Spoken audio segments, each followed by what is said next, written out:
Agora, a FMZ faz uma conexão entre você e os assuntos da atualidade. Conexão. Em conexão com o mundo. Em conexão com você. Conexão. Em conexão com o mundo. Em conexão com você.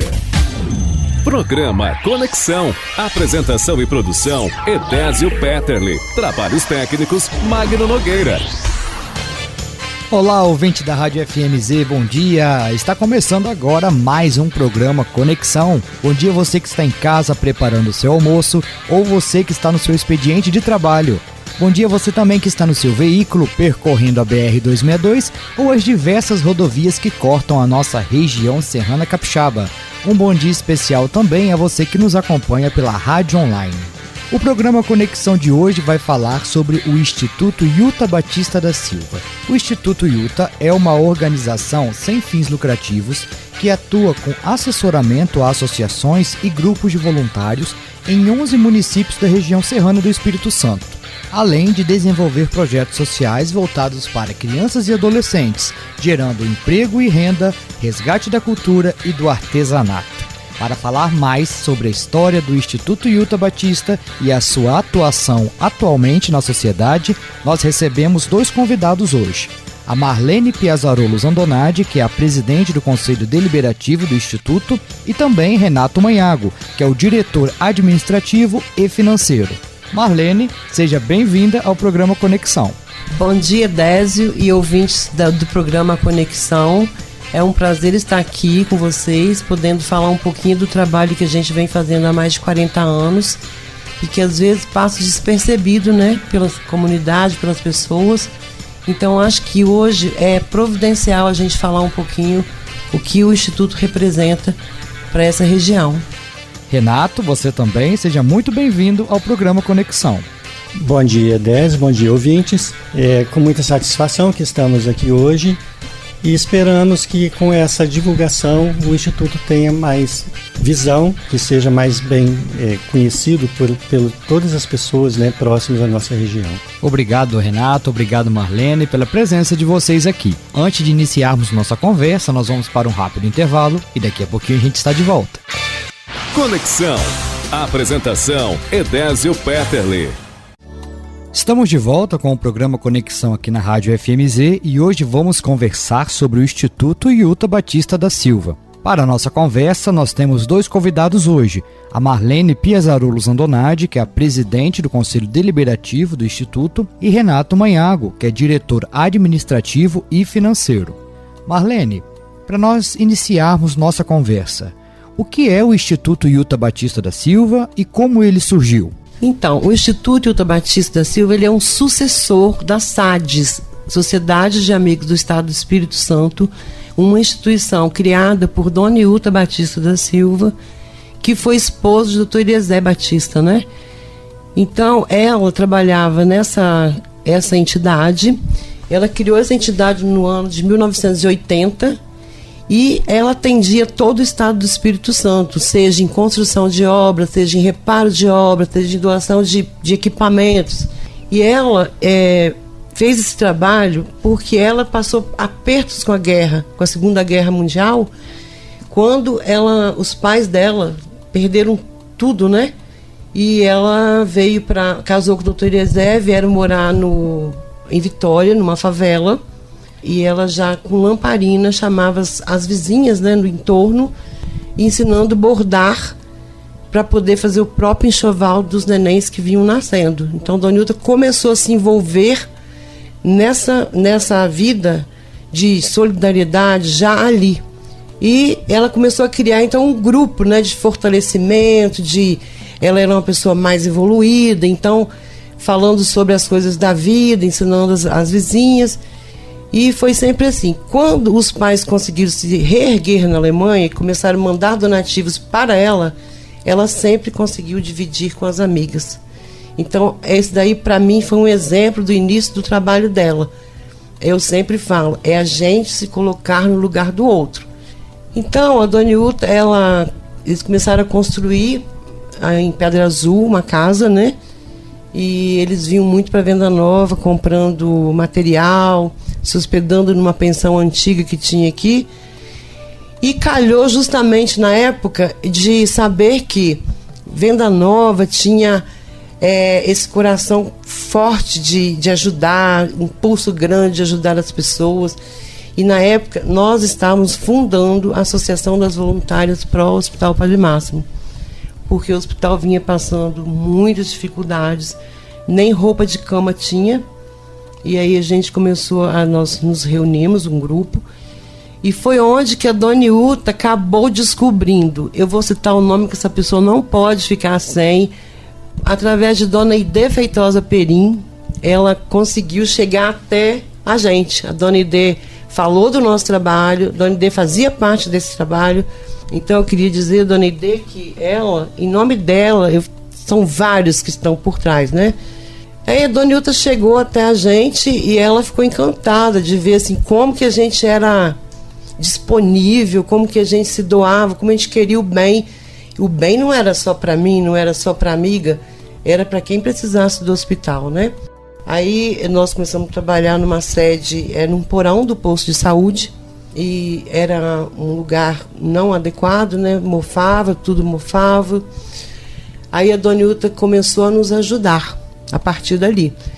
Ela vinha muita coisa da Alemanha de valor, né? Navios da Vale, cheio de produtos que a gente fazia, aqueles bazares, assim, entrava muito dinheiro e a gente revertia na compra de roupa para o hospital. E ela foi assim, ensinando o que usava para bordar, para a gente vender, fazer dinheiro, e já ensinando que a gente precisava de sair desse lugar e ir para um lugar melhor. Então foi onde que a gente começou a construir a sede das voluntárias ao lado do hospital, que não foi só recurso dela, mas teve bastante recurso dela. E nos organizamos. Dona Iuta, a partir daí, não largou mais a gente. E nós também não a deixamos. Ela trabalhava no estado todo. Eu sempre viajei com ela, então a partir daí, para conhecer a realidade das obras que ela construía, das pessoas com quem ela ajudava, de quem ela ajudava. E aquilo para mim foi assim, uma escola, sabe, assim, de olhar uma pessoa com tanto poder econômico já na época. Ela não tinha, sabe, ela não tinha vaidade própria para ela se cuidar, para ela passear, ela só queria viver em torno disso. Então eu aprendi muita coisa com ela nessa virada toda. Então a Dona Iuta, assim, por tudo que ela fez, né, ela apostou muito aqui em Vila Nova do Imigrante, principalmente pelas pessoas com quem ela conheceu. E aí, infelizmente, no ano de 2000, ela faleceu de um câncer, né? E deixou a gente, assim, órfãos, né? A gente e o Estado todo, né? Porque, assim, a gente ajudava a Dona Iuta, sim, mas quem trazia recursos de fora, era o marido dela, que era uma pessoa que tinha vários contatos, vários conhecimentos. Então, ficamos assim, todo mundo de pé e mão atados. Passou quase que um ano, e assim, eu fiquei bastante ligada a essas pessoas também. Recebia telefonema, e aí, vocês não vão voltar a participar com a gente, a dar um apoio, a dar uma mão? Eu falei, gente, não sei como, por onde partir, por onde começar. E aí, um dia eu pedi ao doutor Eliezer se a gente não poderia conversar a respeito disso. Ele falou, vem aqui. Fui na fazenda, falei para ele, falou assim, Marlene, vamos criar alguma coisa para dar continuidade? Aí eu falei assim, de que forma? Aí ele falou assim, não, eu vou reunir uns diretores da Vale do Rio Doce, que ele fazia parte da Vale, ele era um dos diretores, né? Ele acho que era até presidente na época, se não me engano. E vamos ver o que eles podem colaborar para a gente dar sequência a esse trabalho tão bonito, né? E realmente, houve essa reunião na fazenda dele, em Pedra Azul, e ele falou assim, aí a Vale mesmo também deu uma ideia para ele, falou assim, olha, eu acho que a gente não consegue dar conta de atender bem todas essas obras que ela vinha ajudando. Vamos filtrar num limite menor e colocar onde que Venda Nova, que seria a sede, né, pudesse dar uma assistência melhor, pudesse ajudar melhor e acompanhar tudo melhor. Então vamos limitar aqui. Aí pegaram o mapa e fizeram os 11 municípios da região serrana, próximos de Venda Nova, e que a gente via nesses municípios algo similar com Venda Nova. Pessoas que tiveram a nossa cultura de ajudar os outros, de ajudar a quem mais precisasse. Então, esses 11 municípios eles foram estipulados por isso. E aí foi esse momento de transição, a SADES foi extinta e foi criado o Instituto Iuta Batista da Silva no ano de 2001. Primeiro, em homenagem a ela, o nome dela, né? E segundo, para a gente poder começar a se organizar dentro desse novo molde. Mas eu queria falar ainda, assim, lembrar de uma coisa. A Dona Iuta, com vida ainda, quando ela era da SADES, ela começou a investir em Venda Nova muito. Então, assim, a primeira obra de um porte grande e necessário que ela investiu aqui foi a PAI de Venda Nova do Imigrante. Foi a primeira construção feita por ela. Então, foi a PAI, depois veio o ginásio de esporte da PAI. E assim aqui em Venda Nova do Imigrante, no município, a gente teve outras obras, mas que vieram depois com o Instituto Iuta Batista. Mas a PAI de Venda Nova e a creche James Young do Caxixe foram obras enquanto ela estava viva. Aí depois nós tivemos outras obras aqui. Renato, a Marlene nos falou sobre a história do Instituto, como surgiu, como as coisas foram acontecendo. Qual é o seu envolvimento com o Instituto? Desde quando você faz parte? Qual é a sua história com essa instituição? A minha história com o Instituto, ela começa lá na primeira obra que Dona Iuta fez em Venda Nova, que foi a PAI. Na época, eu era o tesoureiro da PAI. E as coisas não acontecem, né, por acaso. Passaram-se anos, né, e agora eu trabalhava no Banco do Brasil, aposentei, voltei para Venda Nova, e a Marlene, a gente se encontrou e ela me fez o convite de participar do Instituto como o diretor administrativo e financeiro. E eu prontamente aceitei porque era uma coisa que eu via a necessidade de estar presente, de fazer parte, de poder colaborar. O voluntário, ele não mede esforços, né? Quem é voluntário, ele está sempre pronto a ajudar, né? E fazer parte do Instituto, né, ou de outras associações que eu sempre tive vontade de fazer e na medida do possível sempre fiz, fez com que assim agora me pudesse estar doando, né, aquilo que seria possível, né, do conhecimento que você adquire, das experiências que você tem, né, e colocar à disposição da comunidade tudo isso. E hoje você ocupa o cargo de diretor administrativo e financeiro. De uma forma geral, como que é essa função? Quais são as atribuições de uma diretoria como essa que você atua? Então, a gente tem a preocupação de estar direcionando, né, as ações, né, fazendo os controles internos, administrando os recursos e junto com a gerente geral, né, que lá do Instituto, né, a gente faz toda o planejamento, né, para poder saber em que ações vamos focar, como atuar, os valores que podemos gastar, onde podemos atuar para fazer as arrecadações, todos esses tipos de coisas. Marlene, você citou que a Dona Iuta, ela trazia muitos recursos para as ações aqui dos voluntários em Venda Nova. Como que ela angariava esses recursos que chegavam até aqui? Então, além das doações que ela trazia da Alemanha, né, que eram peças de valor, roupas de valor, que veio bastante, deu bastante rendimento em dinheiro, ela promovia todos os anos no Rio de Janeiro um bazar que tinha duração de 3 dias, e nós voluntários íamos com antecedência para ajudar a organizar esse bazar, e tudo que a gente fazia aqui em bordado, que ela mesma nos ensinava, a gente levava para ser vendido lá.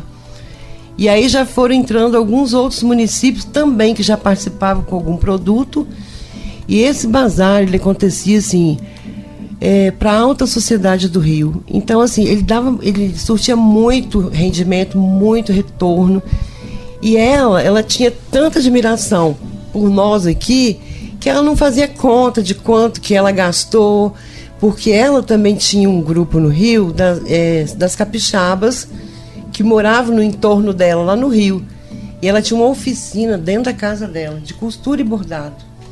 Então, assim, ela vivia envolvida com isso. E ela pegava os trabalhos que elas faziam lá, durante o ano todo, e os que a gente fazia aqui, e eram vendidos nesse grande bazar. E o dinheiro, no fim, ela entregava tudo na mão da gente. Toma, aplica lá no trabalho de vocês, compra material. Ela mesma doava um monte de tecido, linha, enfim, revista para a gente ter ideias novas. Ela dizia o que estava em tendência ou não. E ela só ensinou essas coisas boas para a gente. Ela foi abriu nossos caminhos sempre. Marlene, anteriormente você disse que foi feito um recorte de 11 municípios para formar o Instituto Ilta Batista da Silva. Quais são esses municípios? Alfredo Chaves, Afonso Cláudio, Castelo, Conceição do Castelo, Domingos Martins, Marechal Floriano, Santa Maria de Jetibá, Santa Teresa, Santa Leopoldina, Vargem Alta e Venda Nova do Imigrante. Eu acho importante também falar aqui que nesses 11 municípios nós conseguimos construir 18 obras sociais.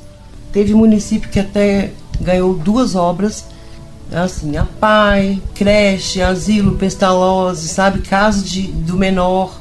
Então todos esses municípios tiveram obras assinadas pelo Instituto, com recurso do Instituto Ilta Batista da Silva.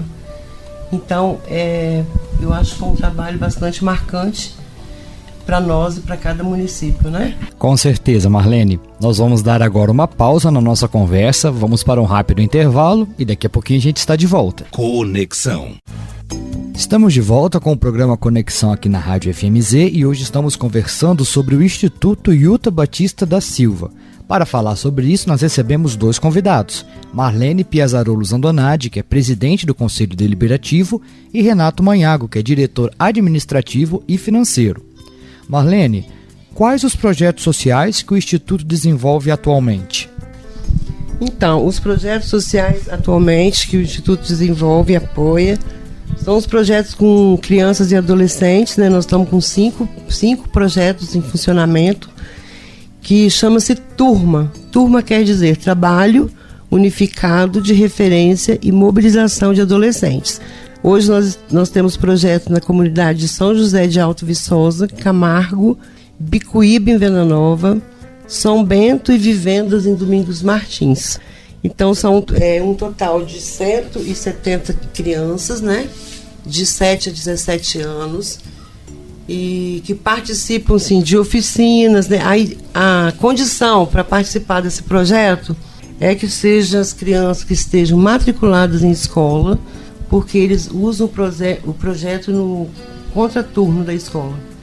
Então, são diversas oficinas oferecidas, tipo dança, violão, robótica, inglês, canto, enfim, são várias oficinas, informática, que traz a criança para o convívio, traz, por exemplo, assim, que geralmente são filhos de pais que trabalham fora o dia todo, que às vezes não tenha, né, aquele apoio dentro de casa, porque os pais precisam trabalhar, mas o projeto acolhe, dando alguma orientação, abrindo esse espaço para a inclusão social e até, eu acho assim, que mostrando um caminho para o futuro profissional, porque certamente nesses encontros aí eu acho que a gente vê muitos meninos e meninas já com intenção de ser alguma coisa, de ter aprendido a tocar um violão, de ser músico, entendeu? Isso tudo. E interessante também que nós criamos, junto com o Rotary Club, a gente ganhou, né, junto com o Rotary Club, uma fábrica de massa no projeto de Bicuíba,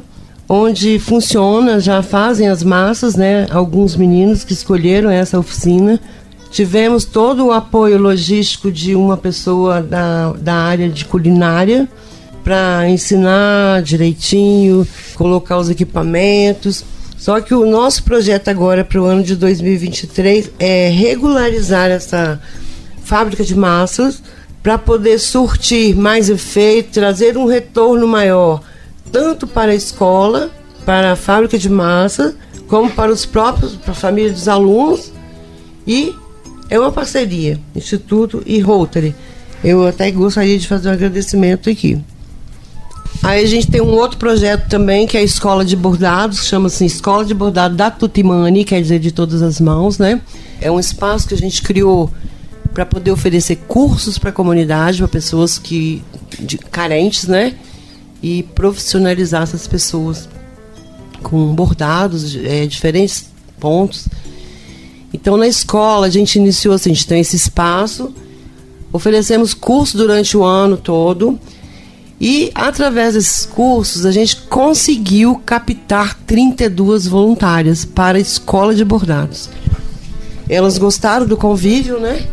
De estar junto, aprendendo junto aquela arte, que é a arte de bordar.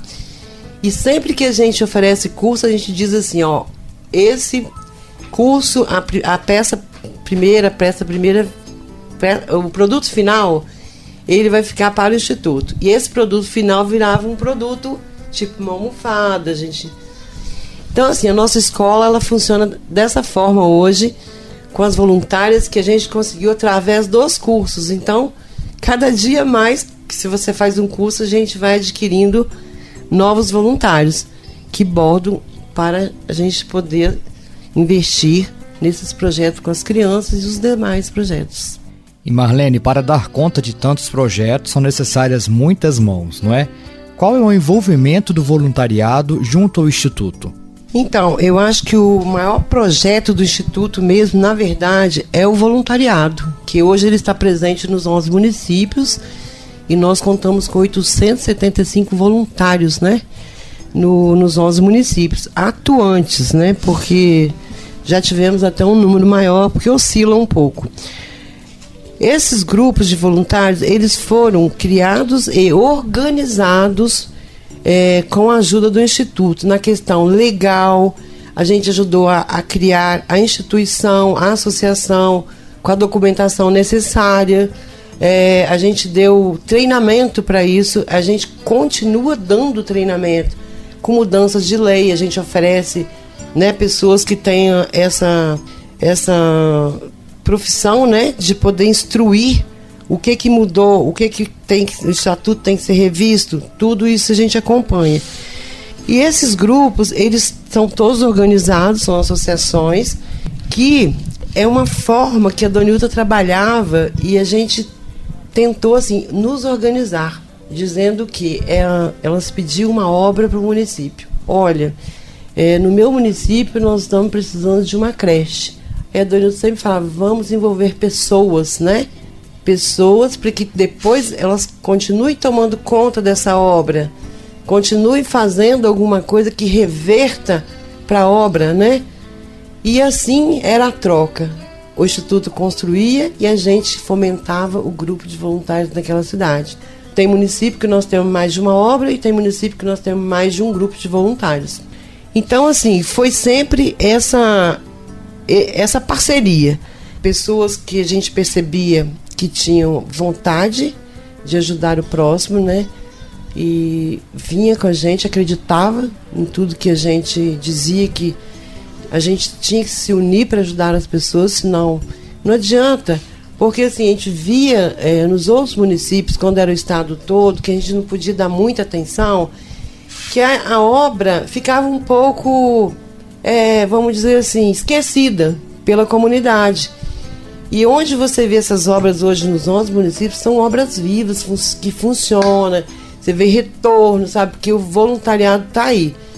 Então, o que a gente faz com esse voluntariado? A gente investe, assim, em cursos, palestras, seminário, encontro anual com todos, e a gente acompanha tudo que elas fazem com relação a bordados, né? Porque hoje a fonte de renda desse voluntariado todo é o bordado.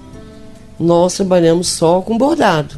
Então esse bordado ele é feito, ele é avaliado, está bem feito. E o Instituto, como ele tem hoje 2 lojas, né? uma em Pedra Azul, lá na Rota do Lagarto, e uma em Santa Teresa, na Rua do Lazer. O Instituto recebe esses trabalhos prontos delas, os artesanatos, a gente faz uma avaliação e o Instituto vende para cada associação, nas lojas, divulga e vende. Todo produto vendido, o dinheiro é retornado para cada associação, que irá investir nas suas obras sociais. Por exemplo, quem trabalha para a PAI vai investir na PAI, quem trabalha para o hospital vai investir no hospital. Então o nosso apoio hoje, assim, ele é um apoio constante ao voluntariado. Constante em todos os termos, né? Em tudo, de ver questão de material, onde que o material está mais barato, a gente indica, né? O tecido. Enfim, eu acho que a gente tem uma história mútua, né? De ligação muito grande com esse voluntariado. Eu gostaria de acrescentar que essa participação do Instituto com essas entidades, né, com essas associações, na parte administrativa, todo esse acompanhamento de como eles estão evoluindo. Se eles têm alguma dificuldade, eles têm como recorrer ao Instituto para poder pedir uma opinião, pedir uma ajuda. Então a gente tem dentro do nosso quadro de funcionários pessoas treinadas, né, para poder estar ajudando essas entidades. A dificuldade que elas encontram lá no local de atuação delas, às vezes, pode ser grande, porque hoje não é fácil de você encontrar pessoas com conhecimento o suficiente para o terceiro setor. É uma coisa difícil. Você vai num contador, nem todos estão habilitados, treinados para isso. E o Instituto dá esse suporte, e isso faz com que eles possam ter um acompanhamento melhor das suas atividades. E Marlene, quais os maiores desafios em estar à frente de uma instituição social? Olha, são vários desafios, né, que a gente encontra, mas assim, dentro do que eu vivi nessa jornada toda até hoje, assim, eu tenho percebido que é muito difícil você captar jovens para esse trabalho, porque o trabalho do voluntariado do Instituto, ele está muito ligado ao bordado, né? Então, assim, o jovem hoje, ele precisa correr, ele precisa de procurar o meio dele, né? Ele tem que crescer, ele tem que estudar. Então, assim, as pessoas com quem a gente convive são pessoas, assim, já de uma idade média para cima, né? E é uma preocupação para o Instituto, sabe? Mas, assim, eu acredito que o jovem, ele não precisa só ir lá para bordar. Tem 1000 coisas que podem fazer, então é um desafio que eu acho que a gente precisa começar a trabalhar, a captar o jovem. Um outro desafio que eu acho também que a gente passou muito é gerir muitas pessoas. É um desafio grande, porque assim, gerir pessoas de diversos conhecimentos e culturas, entendeu? Então assim, você tem que saber lidar com as pessoas. Esse foi um desafio grande, porque você chega numa comunidade, você vai encontrar pessoas de várias, né? De vários conhecimentos culturais. E então foi um pouco complicado, às vezes ainda, né?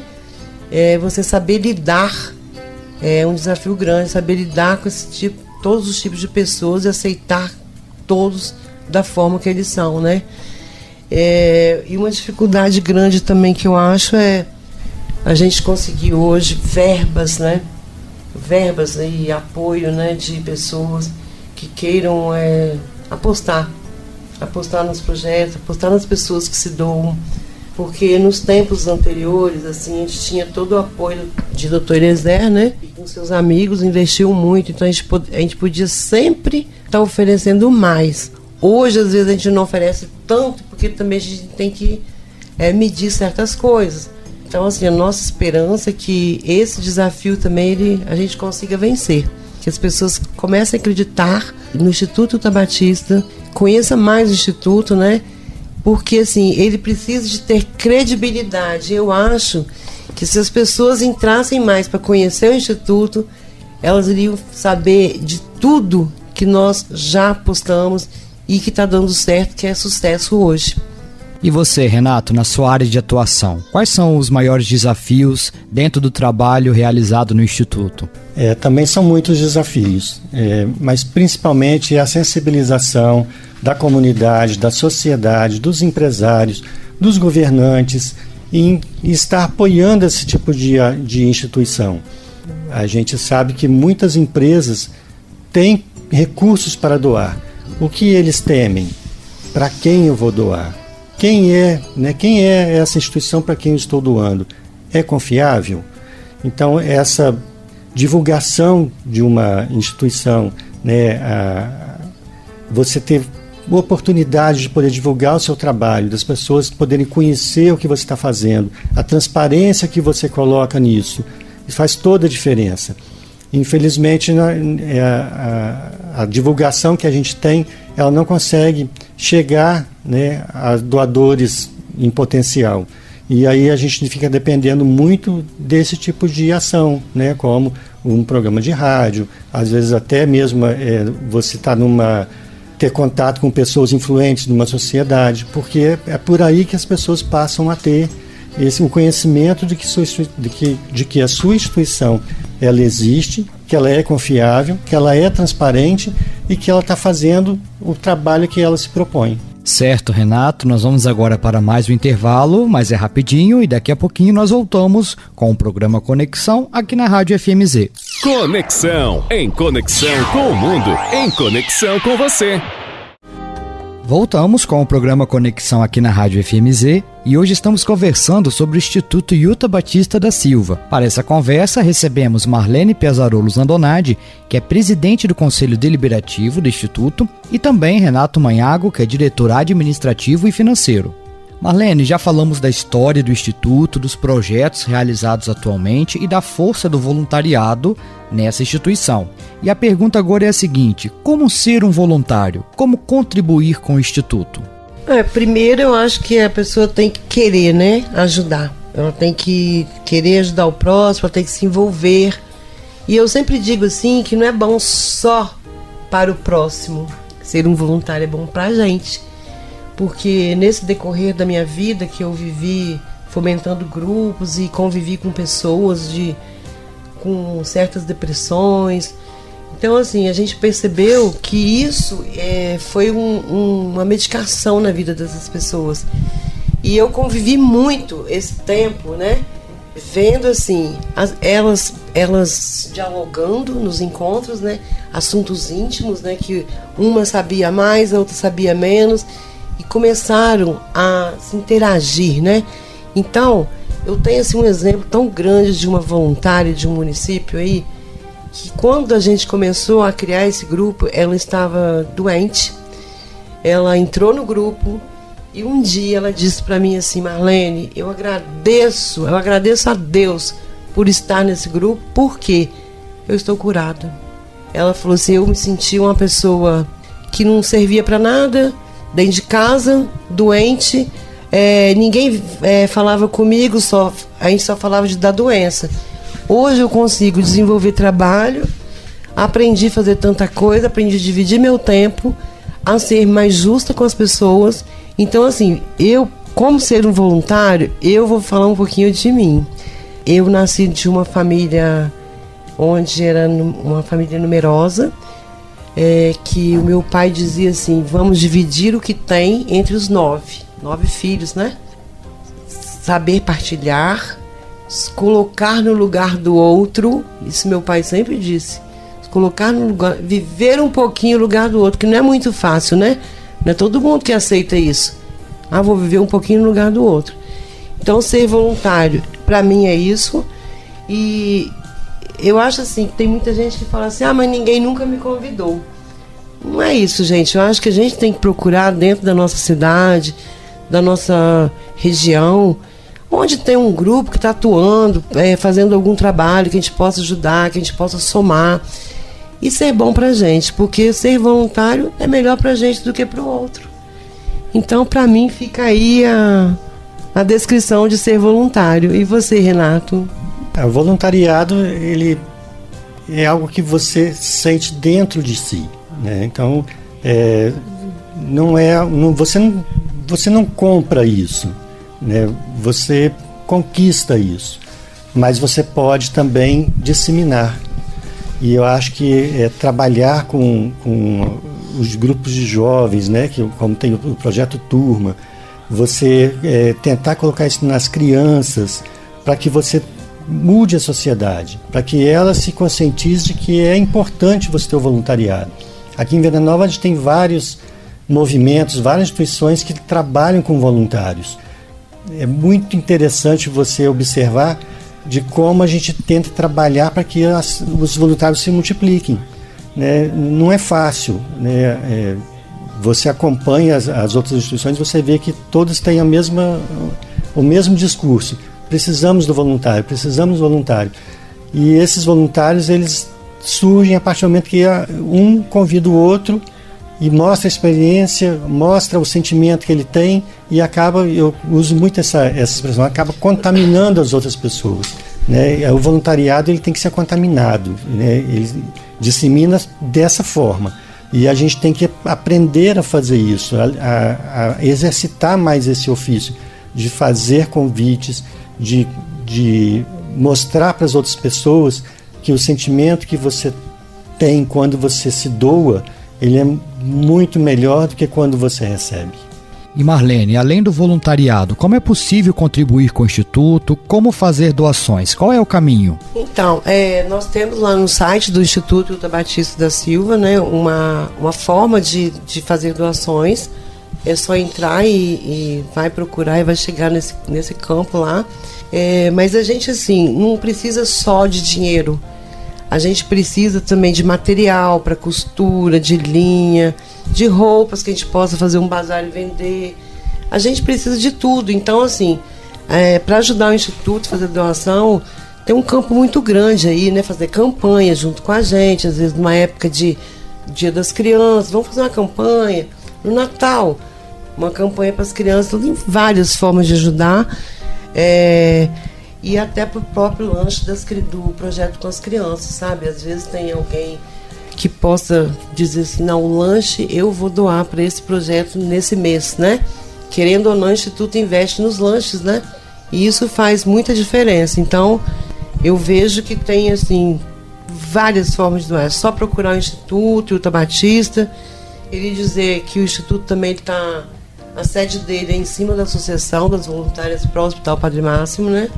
E a gente está lá, sempre aberto, esperando todo mundo, sabendo em que essas pessoas podem colaborar e saber que vão ser muito bem-vindos. A gente vai mostrar tudo que acontece e doar tudo que tiver, a gente aproveita. E Renato, para empresas que quiserem contribuir, ajudar, fazer doações ao Instituto, qual é o caminho? Então, entrando em contato com o Instituto, a gente viabiliza todas essas formas. Hoje, o Instituto ele tem o reconhecimento de ser uma entidade que pode doar, né, e tem reconhecimento federal para isso, né, tem o selo, né, e assim, as empresas que fazem aí a sua contabilidade pelo lucro real, elas podem fazer as doações e a gente tem o recibo, né, necessário para que eles possam abater isso no imposto de renda deles. Então é interessante esse tipo de doação. Tem muitas empresas grandes, né, e para elas estariam doando parte do que seria destinado ao fisco e não faz diferença. E para nós faria muita diferença. E nessa questão de doações também a gente gostaria de lembrar que assim, todo tipo de doação ela é bem-vinda.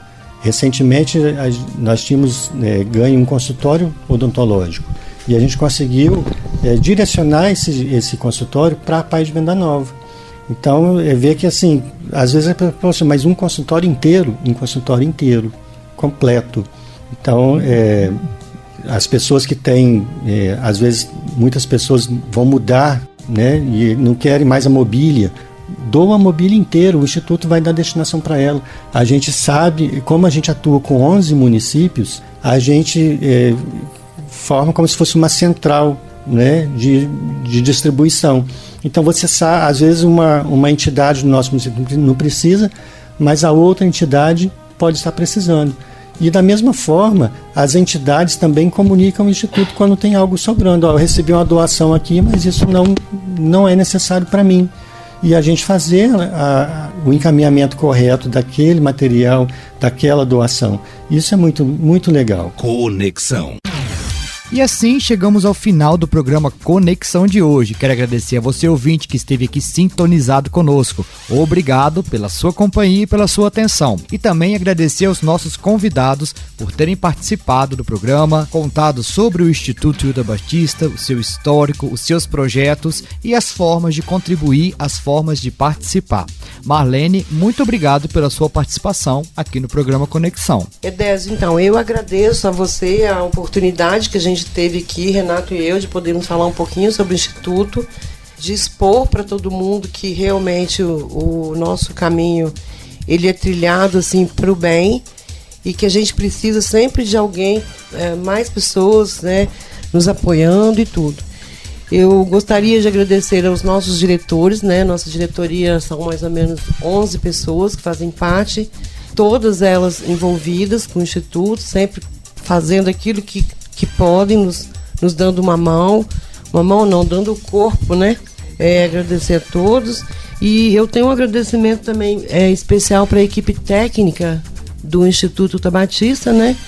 Que é uma equipe enxuta, pequena e que consegue dar conta de tantos trabalhos, né? A gente está apoiando e tudo, mas assim, quem pega o fronte, na verdade, são elas, né?